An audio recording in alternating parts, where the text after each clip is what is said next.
Hey everybody, it's Matt aka Tech Ranger, and today we're going to look at 5 immersive mods under 50 megabytes in Fallout 4. If you realize Skyrim actually has 5 gigs of mods that you can download, well Fallout 4 only has 2. I thought I would try to do something similar to the Skyrim mods under 75, so because you have less space to work with in Fallout 4, I thought, well, let's do something similar, and then let's try to lower that bar a little bit. This video is going to have 5 immersive mods under 50 megs, and maybe even a little bit less depending on which ones you want to use. So let's check them out. So I put this mod first. It's the Wasteland NPC Overhaul, pretty much because it does a lot. It is the overhaul. It adds a lot of different things to the game, mainly changes things. It'll add like names to a lot of the characters that you'll see around, as well as change the appearance of some people like John Hancock here. There's actually quite a bit of changes to just regular NPCs that run around, as well as some of the ones that you see in the main story. There'll be all sorts of stuff. I mean, there's even a different look for old Nick Valentine. The Commonwealth will get to lead now, all thanks to you. There's a lot of changes that this does to the characters of the Wasteland, but there is a Google Docs document that you can kind of look at that the mod author put together and shows you all the changes, but I'll put that in the description with the link to the mod, so you guys can check that out if you want. But just so you know, basically that's what it does. It changes a lot of the NPCs and how they look, and adds names to NPCs as well that don't previously have names. Visited Doc Crocker to get that touch-up I'd been thinking about.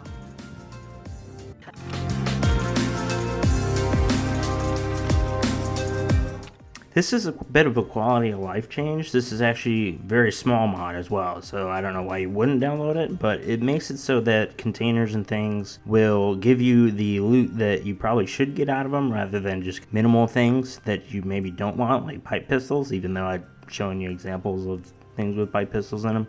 This is early in the game save that I have, but anyways, the whole idea is that you would get a lot of things that you would think you would get if you opened like a master safe or something like that. If you didn't get that in your first playthrough, this might be something to put in, or if you're still playing the game on one character, this would be something to put in so you kind of get more leverage out of a lot of the things that you encounter, as far as like first aid things, weapon crates, and whatever else you can break into.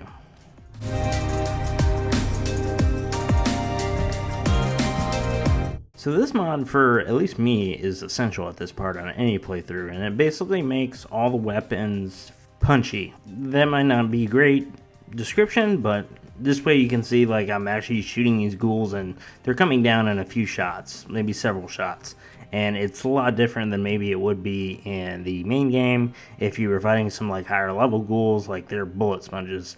Now obviously there are some ghouls that have a lot of health. With this mod, a lot of your guns are going to serve you from like level 10 all the way to maybe even level 50, or at least be competitive, and that was kind of the aim of this mod. No pun intended, because we're talking about weapons. You get the idea.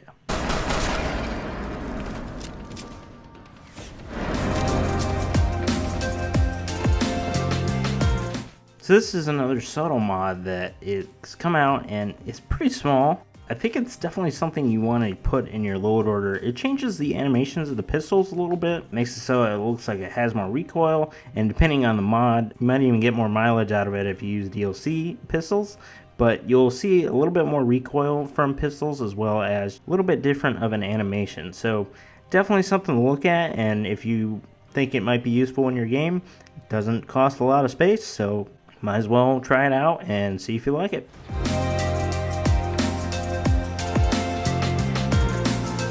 I thought it'd be a good idea to put these together and consider it kind of one mod, and one of them is obviously a lot bigger than the other, and that is the better Rubble. I also think, you know, you can probably use either or depending on what you want, but I think using both of them together give you a lot cleaner look.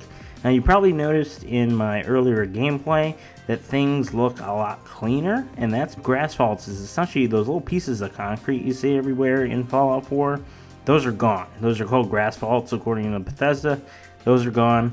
Also, the better rubble kind of makes it so that the rubble looks a little bit more smoother. I know that kind of sounds weird when I say it, but I'll show you some footage here of the downtown Boston area so you can kind of get a better idea of what that does. I really like the look of this, and if it's not for you, it's not for you. You can use one or the other, but I think like the remove Grassphalts is definitely a must if you want to do the better rubble. It costs you a little bit more, but it is worth it, I think. And that's going to do it for this video. Until next time, there will be more immersive mods because there's some amazing mod authors out there. And shout out to the mod authors if you're watching any of them. You guys are making a lot of awesome mods as well as some smaller ones, which is great because space is kind of an issue on console. You only get 2 gigs to mess around with, whereas like on PC you kind of have unlimited space to run around with. That's why I have several load order videos on my channel, and I'll have one more coming out early May. And let me know if you guys want the load order videos in a playlist of their own rather than just a part of the Fallout 4 playlist. Anyways, thank you guys so much for watching. I had a lot of fun putting this together, as always. I usually do when I make videos. I like that I can put something together and that somebody will like it, or if it's helpful to you. So I appreciate that. And if you haven't subscribed already and you're interested in seeing another load order video, or just some more Fallout 4 mods, Skyrim mods, or just games that I'm playing that I want to make videos on, definitely subscribe. Catch you guys in the next one. If you're celebrating Easter, happy Easter. If not, happy Sunday. See you guys next week. Bye.